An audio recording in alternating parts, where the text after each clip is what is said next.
ওই কিরে মধু মধু সাদাবাহার বাংলাদেশের জাতীয় ফল কাঁঠাল। এইডা আবার কিরে গ্রামের কুলা দিল তেল সাইরা।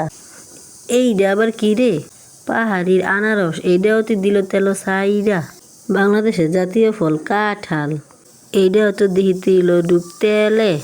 এইডা কিরে, এইডা দিহি ছাতা, যাক বৃষ্টির সময় কামে লাগবো। এইডা আবার কি রে, এইডা আবার দিহি রাজশাহীর আম। এইডা কি এটা দিতে এলে সবই হাবুডুবু খায়। তরমুজ চলার মতো একটু মজা করলাম আর কি। আসসালামু আলাইকুম, কেমন আছেন সবাই? আশা করি অনেক ভালো আছেন।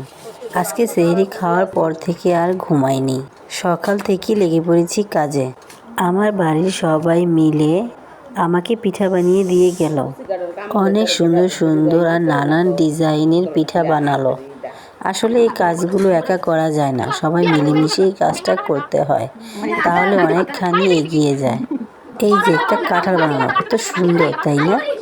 এই পিঠাগুলো বানাতে এত জিনিসপত্র লাগে কি আর বলবো।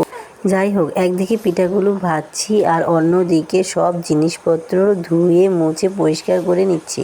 আমার ভিডিওটি যদি ভালো লেগে থাকে তাহলে একটা লাইক, একটা শেয়ার করে দেবেন, কমেন্ট করতে পারেন, সাবস্ক্রাইব করে রাখবেন, যাতে আমি ভিডিও ছাড়ার সাথে সাথে আপনার কাছে নোটিফিকেশন চলে যায়। আপনি যদি এই কাজটি অলরেডি করে থাকেন তাহলে আপনাকে অসংখ্য অসংখ্য ধন্যবাদ। পিঠা বানিয়ে ভাজতে ভাজতে দুপুর গড়িয়ে বিকেল হয়ে গেছে। অবশেষে আজকের মতো এখানেই বানানো শেষ করলাম। এখানেই শেষ না, এটা কিন্তু আবারও ভাজতে হবে, মিঠাই দিয়ে পাক দিতে হবে। আজকে এতটুকুই, দেখা হবে ঈদ শপিংয়ে। আল্লাহ হাফেজ।